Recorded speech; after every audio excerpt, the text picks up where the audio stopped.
Nossa marca é mudar pra você se ver melhor. Aqui na TV Assembleia. O programa a seguir é livre para todos os públicos.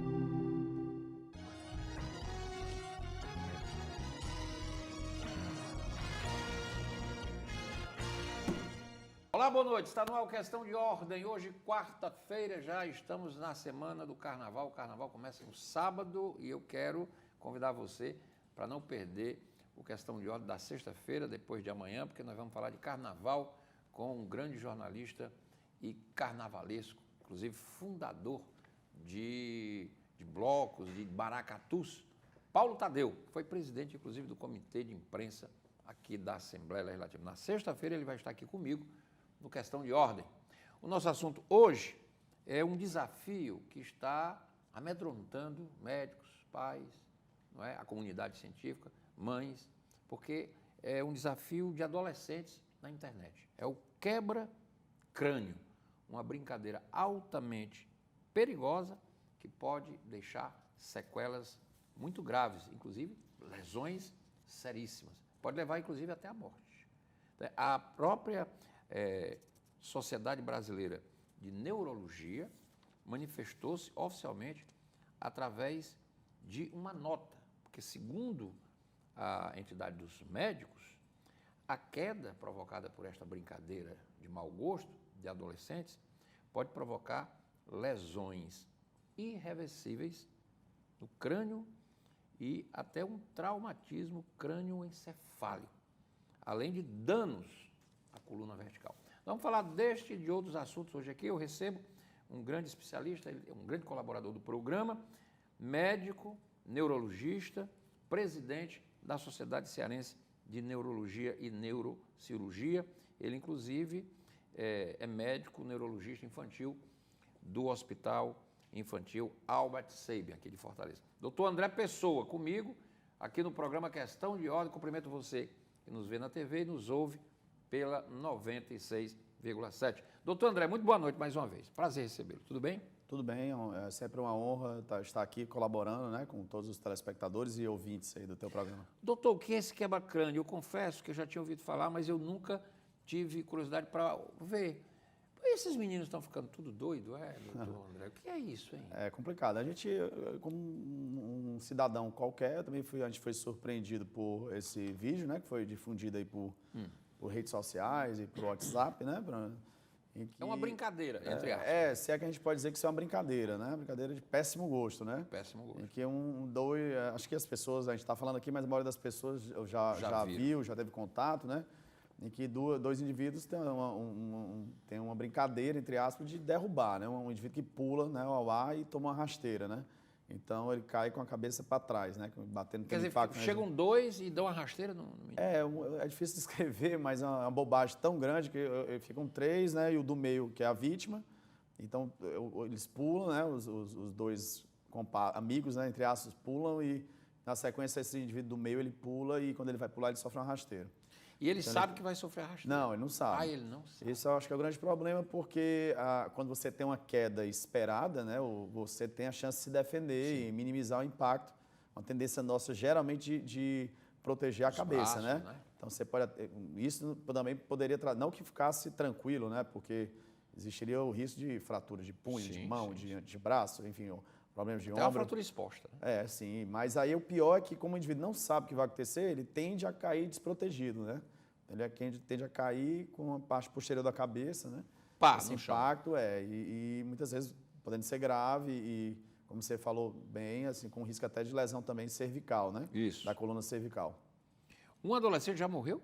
Já tem um caso? Assim, a imprensa notificou isso, né? Que uma jovem de Mossoró, se não me engano, veio a óbito, né? Por conta dessa estupidez, né? E isso está na internet, ou seja, isso é disseminado no mundo todo, né? Olha, e esses difícil, meninos, né? qual a idade dele? 13, 14, por aí? Então, eu consegui ver três vídeos relativos a isso, e em dois eram com jovens, adolescentes, na verdade, e um deles me chamou a atenção que eram 3 adultos, 2 adultos e um senhor que aparentava ter até uma meia-idade. E esse vídeo que eu vi, esse cidadão, ele cai no chão Ele bate a cabeça e ele perde a consciência. Ele fica desacordado e eles continuam rindo, aquela chacota, e o arrastam, né? De forma completamente inadequada, sem a proteção cervical. Então, assim, é uma tentativa de homicídio, né? Pode ser vista dessa forma, né? Nesses indivíduos que certamente eram maiores de idade. Agora, como se brinca com a vida, doutor, desse jeito? É impressionante, né? Acho que Porque, vamos lá, o cara morreu, já é trágico. O cara não morre e fica com sequelas pro resto da vida. E realmente é um impacto perigosíssimo, né? O tipo daquele, porque, assim, é descrito, por exemplo, Renato, isso é comum? Não.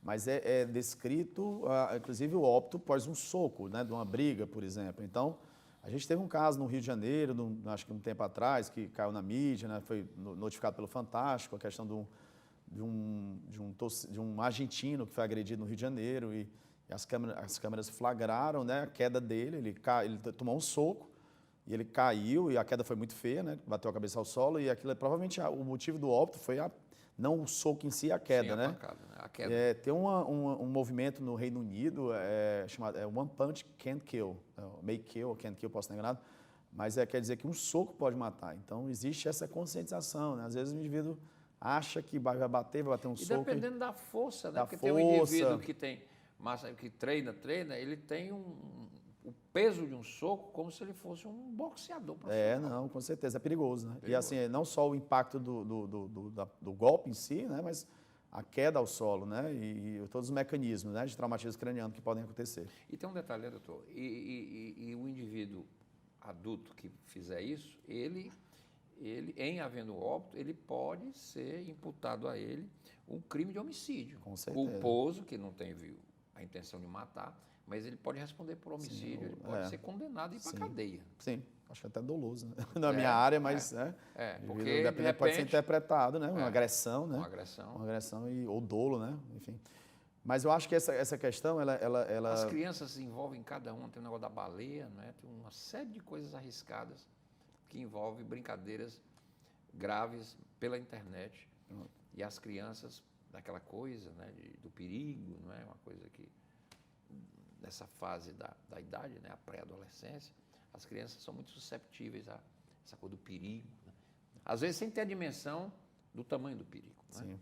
Eu acho que esse é um importante ponto, né, que a gente tem discutido numa situação como essa, não só discutir o perigo específico, a idiotice que foi essa brincadeira, entre aspas, né?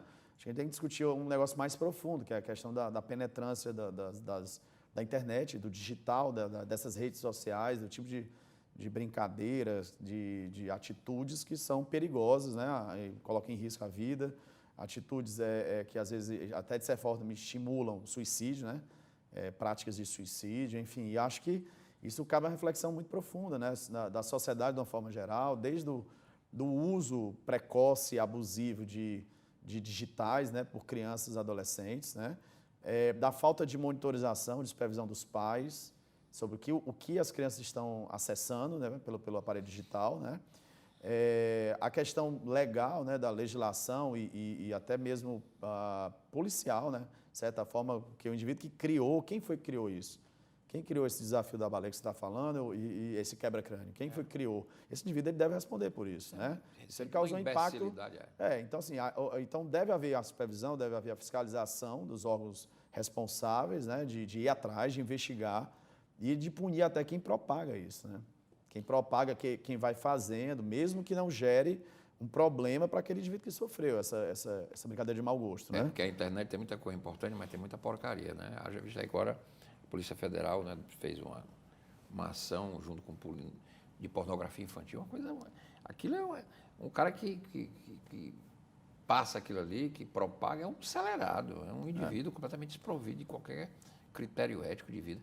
Porque são crianças, às vezes, recém-nascidas, doutor.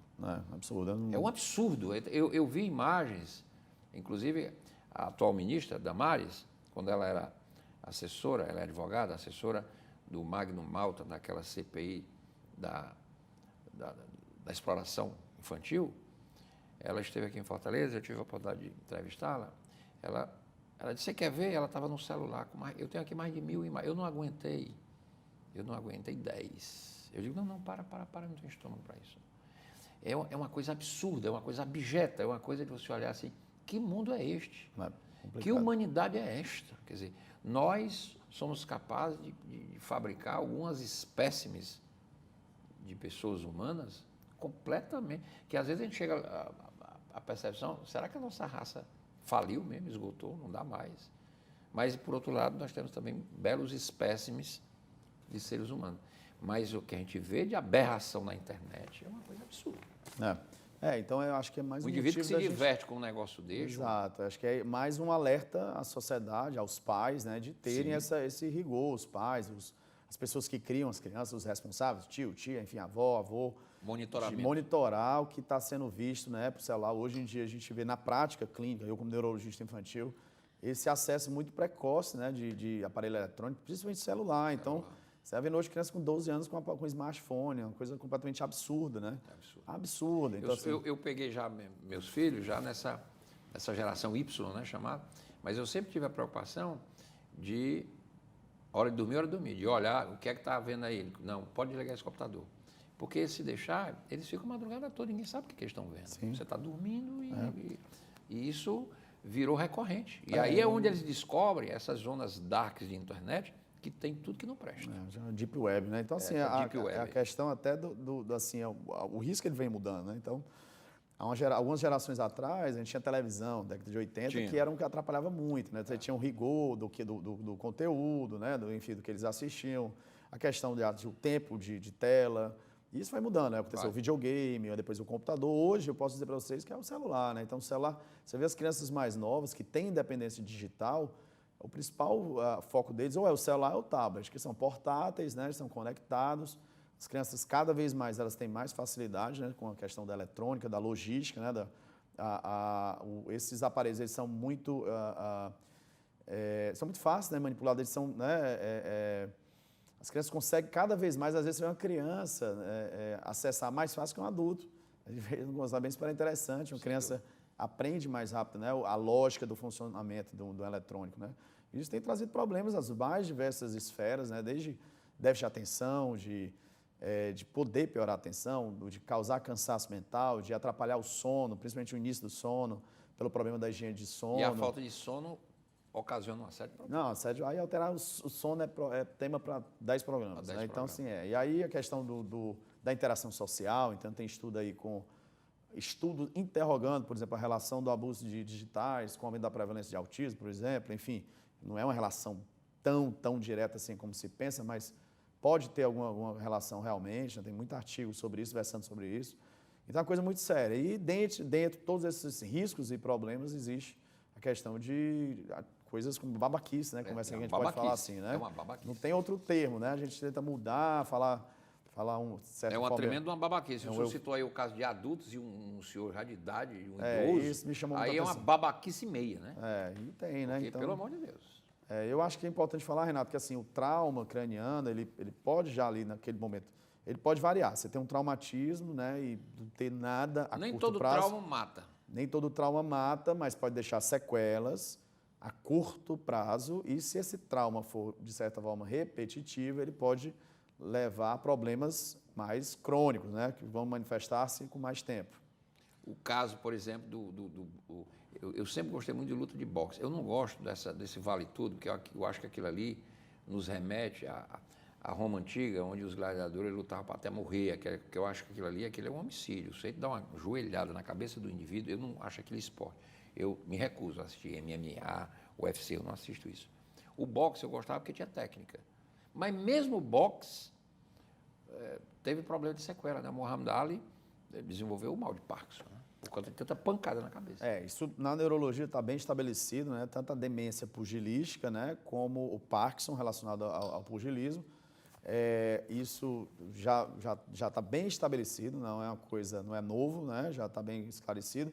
Mas isso, o trauma é muito intenso, né? O trauma repetitivo, a pancada, o soco. Tem uma luva ali, né? Isso, imagina... mas a frequência de golpes que o indivíduo sofre, um pugilista, um esportista dessa área sofre, ou pugilista, ou lutador, você né? Imagina uma joelhada, doutor. Sim, então é um golpe. Então isso já estava bem esclarecido, né? Mas eu acho que o que a gente tem agora recente é a questão de pequenos traumas também, né? Trazer problema que foi descrito por um níger-americano, né? Chamado Bennett Omalu, né?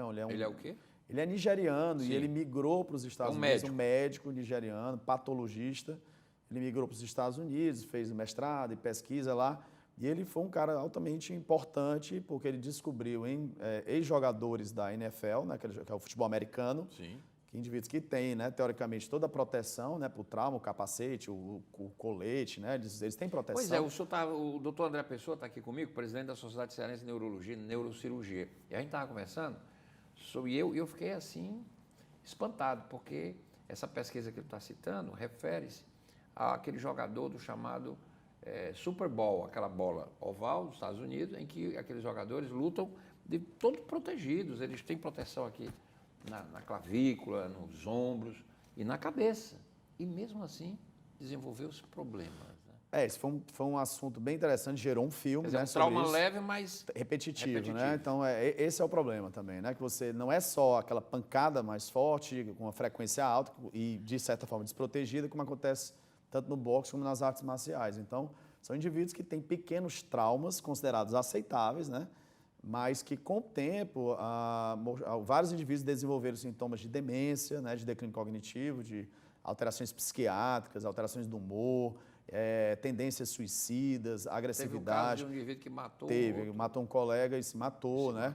E esse nigeriano, né, o Bennett Omalo, como eu citei, ele fez um trabalho magnífico, né? Ele mostrou, através de patologia, que aqueles cérebros, né, daqueles indivíduos, ex-jogadores da NFL, eles tinham um padrão de lesão diferente, e isso ele batizou, do inglês, é o Chronic Traumatic Encephalopathy, ou encefalopatia crônica traumática, ou traumática crônica, e que você tem alterações de acúmulo, inclusive, de algumas chamadas proteína tau, que é um tipo de proteína que pode se acumular no Alzheimer. Né? Então, aqueles indivíduos eles têm uma demência induziva por microtraumas. E é porque eles são altamente protegidos. Imagina o rugby, que é semelhante, sem proteção nenhuma. O rugby, realmente, eles têm mais, né? Tem mais lesões, e tanto lesões cervical e outros tipos de problema, né? Mas isso é uma coisa importante, até isso tem sido reverberado em relação ao futebol, nosso futebol, que é o American Champions Soccer, né? Então, o futebol também tem alguns lances que são problemáticos. E o cabeceio, né? O cabeceio num jogador, num profissional, um zagueiro, por exemplo, ele tem a velocidade do impacto ali e ele treina, né? Então ele não é só o jogo, né? Ele treina muito. Então aquele impacto da bola na cabeça, isso precisa ser melhor estudado, né? Inclusive a Liga Americana de Soccer, ela também fez uma recomendação para se evitasse o cabeceio, né? Então isso é uma coisa que a gente está ainda no início em relação ao nosso futebol, né? Do Americano Soccer, em relação a essa necessidade ou não de orientação em relação à cabeçada. Acho que é uma coisa que ainda precisa ser melhor estudada. Doutor André Pessoa aqui comigo. Doutor, a raça humana, ela é uma raça... Então nós somos, eu posso dizer que nós somos uma espécie frágil. É claro que ninguém tem parâmetros de comparar com outra raça, porque ninguém nunca estudou um extraterrestre. Há quem teorize que exista uma raça extraterrestre, mas isso nunca foi... Tem muito na ficção científica, não tem nada afirmado. Nós somos frágeis, porque eu estava vendo uma reportagem sobre o plano da NASA de levar um homem a Marte na década de 2030.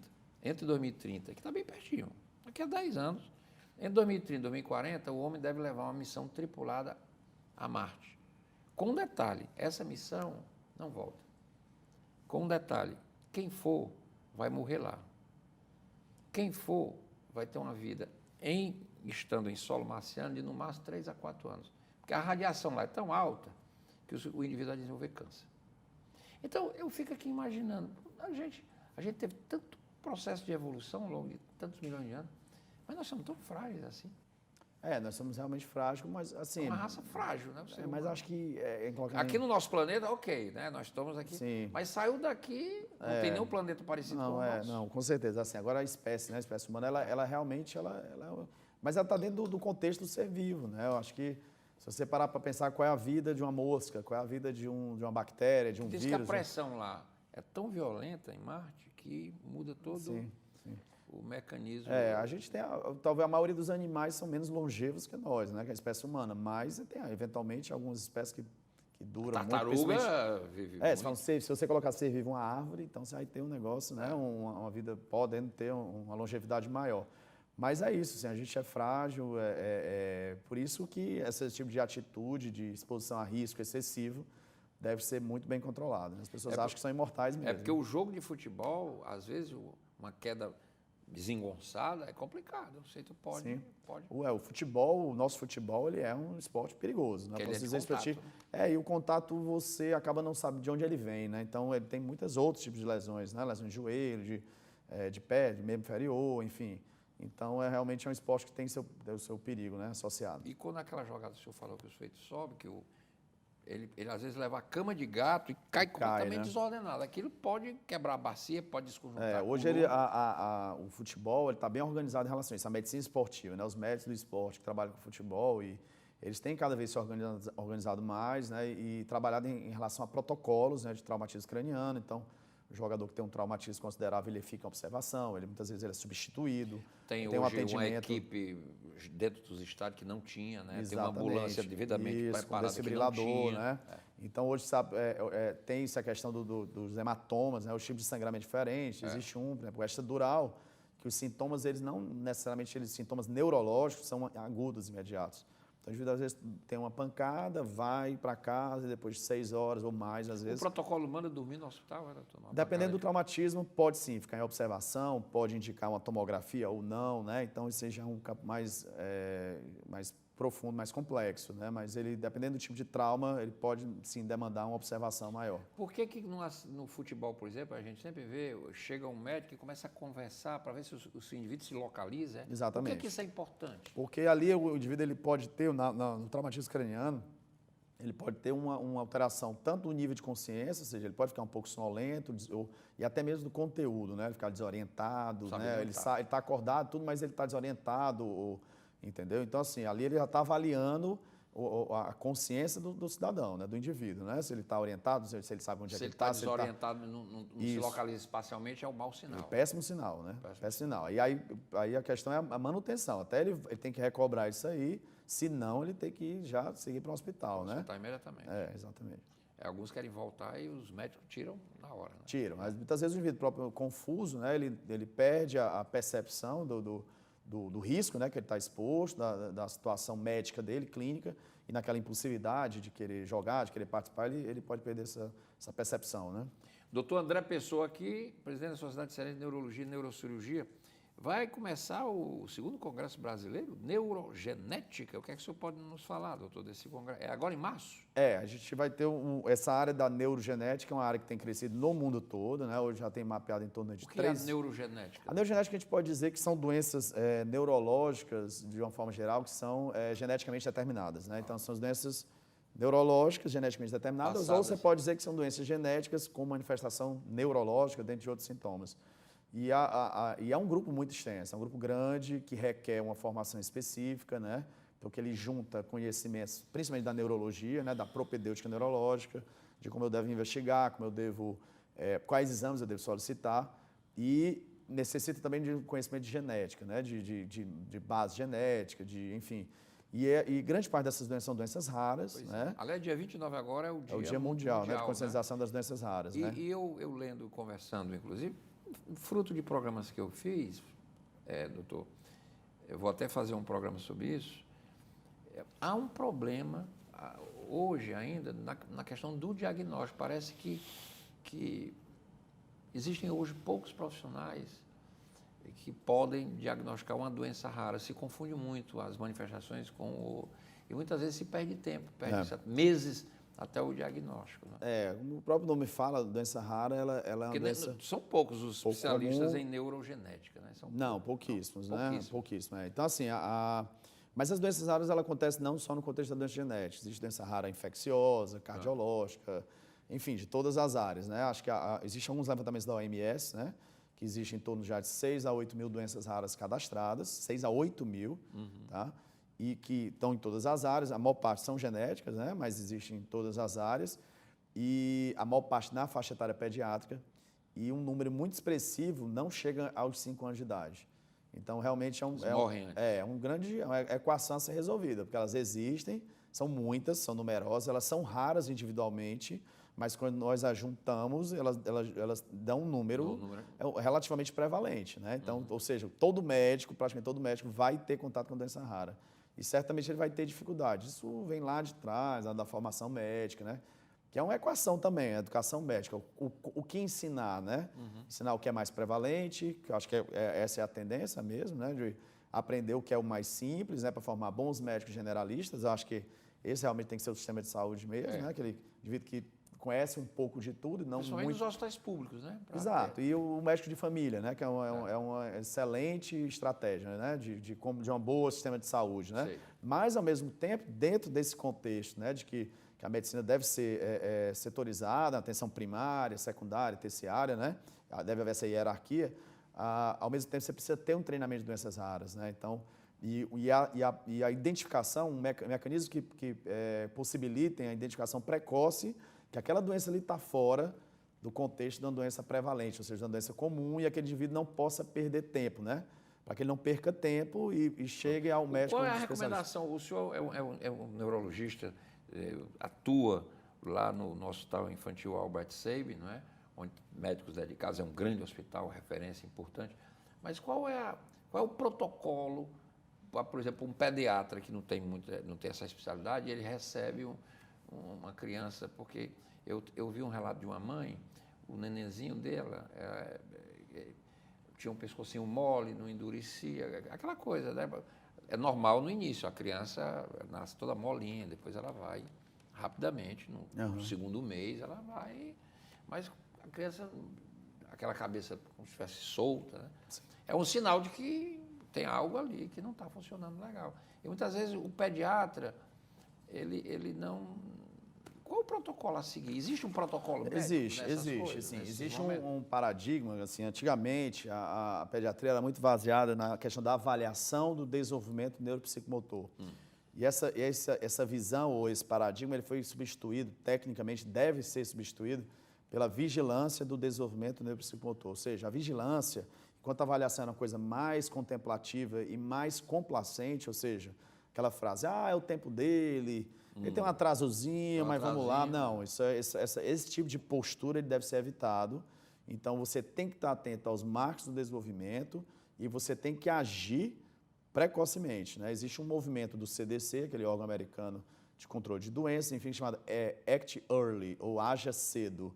Eu estou como membro da Sociedade Brasileira de Neurologia Infantil, como membro da Comissão Científica, e a gente fez uma adaptação dessa cartilha do CDC para espalhar para médicos, pediatras, enfim, profissionais de saúde interessados, para que eles possam identificar precocemente os eventuais atrasos do desenvolvimento. Esse atraso... Pode ser uma doença rara. Pode ser raro, pode ser não raro, mas que esteja impactando, por exemplo, a paralisia cerebral. A criança, se não for uma forma muito grave, a manifestação do atraso, ela pode acontecer um pouco depois. E essa criança, ela tem um melhor prognóstico se ela é direcionada precocemente para a estimulação precoce, que é um negócio muito maior, multidisciplinar, interdisciplinar, com físio, fono, TO, terapeutas, né, que vão trabalhar isso, profissionais da saúde, da educação, que vão trabalhar todo esse desenvolvimento, otimizar esse desenvolvimento neuropsicomotor da criança. Então, isso é importante. Então, o pediatra ele tem que ter essa visão, né? Então, ele tem que entender que um dos cernes, ou seja, uma das coisas mais importantes da atividade do pediatra é realmente a vigilância do desenvolvimento e acionar... Para ter a capacidade de perceber e encaminhar para um profissional. Encaminhar, exatamente, para um especialista, ou ele mesmo já pode encaminhar para um determinado tipo de terapeuta. Doutor André Pessoa aqui comigo. Qual o tema lá do congresso? O segundo congresso vai ser em São Paulo agora. O segundo congresso brasileiro de neurogenética, ele é promovido pela Academia Brasileira de Neurologia, né? A Academia Brasileira de Neurologia é uma instituição antiga, super respeitada, ela tem os seus DCs, né? Os departamentos científicos, aí fala da demência, das doenças neuroinfecciosas, e dentre esses DCs, mais recentemente foi criado o DC de neurogenética, né, em atenção a essa área da medicina que já tem em torno, uma estimativa de em torno de 3.000 doenças neurogenéticas. Então, é uma área muito grande. Muito grande. Que em vários países do mundo é uma especialidade, no Brasil não é cartorialmente, mas na prática existe, e eu fiz essa formação lá na Sala da USP, né, um estágio complementar, depois da residência. O senhor está fazendo um doutorado nessa área? Também, a gente descobriu... ênfase em neurogenética. A gente faz parte de um projeto chamado Genética no Sertão e nós mapeamos algumas doenças novas, genéticas novas, no sentido de não terem sido descritas anteriormente, né? No interior da Paraíba, eu até já tive a oportunidade de passar aqui no programa sobre isso. Mas, então, esse congresso ele vai trazer pessoas de fora e... Vai ser agora em março. Vai ser, final de março, e vai falar sobre o Alzheimer, o Parkinson, os estudos de movimento, a epilepsia genética. Então, é uma área gigantesca, assim, que tem crescido bastante.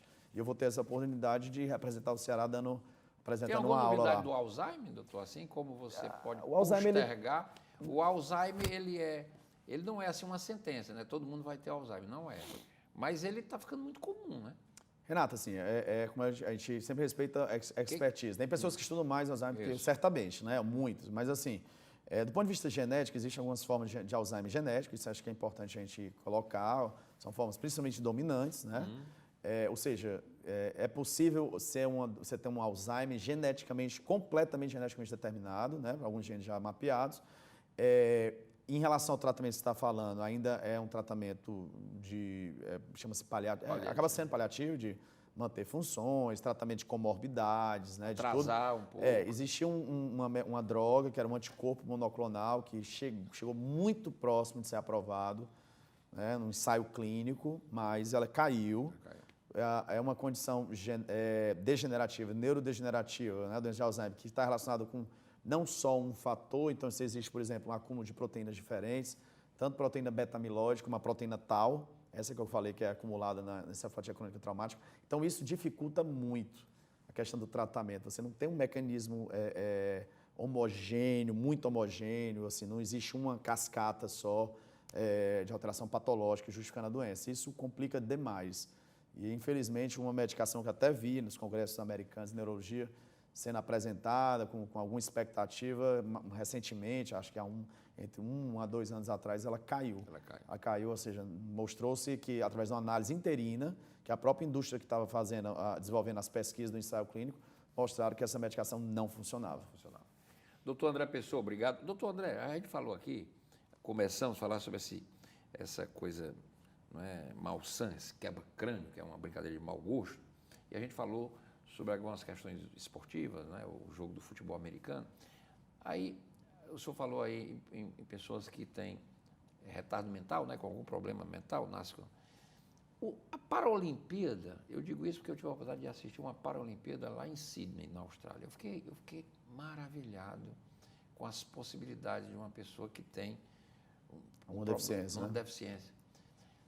E, ao mesmo tempo, eu fiquei pensando, é bom fazer com que uma pessoa daquela tenha tanto esforço físico? O que é que o senhor nos diz? Porque eles correm, eles jogam futebol. É impressionante. Eu fiquei natação, um indivíduo sem braço, é uma coisa. E as pessoas que têm os problemas, né, de retardo mental 1, 2, tem até uma gradação aí nessa. Mas é impressionante. Eu voltei transformado na Austrália quando eu vi de perto uma Paralimpíada. Maravilhosa, né? Acho que posso falar isso. Uma experiência maravilhosa. De como a gente pode superar limites, nossas barreiras, nossas deficiências, né? Então, acho que isso é maravilhoso. Acho que ele pode... é bom. É excelente. Acho que isso retrata o que a gente quer do nosso futuro, né? Essa briga pela inclusão, né, dos indivíduos que têm alguma deficiência, que é muito prevalente, né? Assim, a frequência de indivíduos com deficiência é altíssima, né? E eu acho que essa questão, essa visão também de inclusão, de real inclusão, desde o estudo, desde o ensino, desde o sistema educacional, aquela criança que tem uma deficiência física, mental, ou sensorial, auditiva, visual. A palavra de ordem é inclusão e não... Exclusão. Segregação. Segregação. Então mas essa criança, esse indivíduo, ele precisa lá do colégio ter um preparo, o sistema educacional precisa evoluir no sentido de dar as condições específicas para que aquele indivíduo atinja o potencial dele. Esse é o problema, porque como ele não, o meio, no caso a escola, infelizmente ainda não está preparado, por vários motivos, né? Não é culpa do colégio, do professor, mas o sistema, enfim, não está totalmente preparado para receber esse indivíduo com as mais diversas deficiências e particularidades, acaba que aquele indivíduo ele não consegue se desenvolver como ele poderia. Eu acho que os Jogos Paralímpicos eles estão aí para mostrar isso, né? Para mostrar que é possível coisas assim inacreditáveis, né? Eu sou um testemunha. Escrevi sobre isso em jornal, porque tive uma experiência maravilhosa. Sim. Doutor André Pessoa, muito obrigado. Então, parodiando o lema dos escoteiros, né? Sempre alerta, né? Em relação a esse tal de quebra-crânio, né? Quer dizer, pais precisam sempre ficar atentos aos filhos, né? Toda a sociedade, Principalmente nessa época. Sim, acho que o grande recado, acho que tem a questão da idiotice, né, de novo. É porque tem essas idiotices, tem a questão dos namoros virtuais. E tudo de série coisa. de Então, assim, questões, tem que estar atento à internet, tem que estar atento aos digitais. Acho que a gente sempre viveu sem isso, né? Sempre teve jogos, né? Então, tentar tirar mesmo das crianças. Às vezes os pais se sentem culpados, ou sentem. Não, tem que, como dizia Istamitiva, né? Quem ama educa, né? Quem ama educa. Tá bom? É isso. Obrigado, doutor André.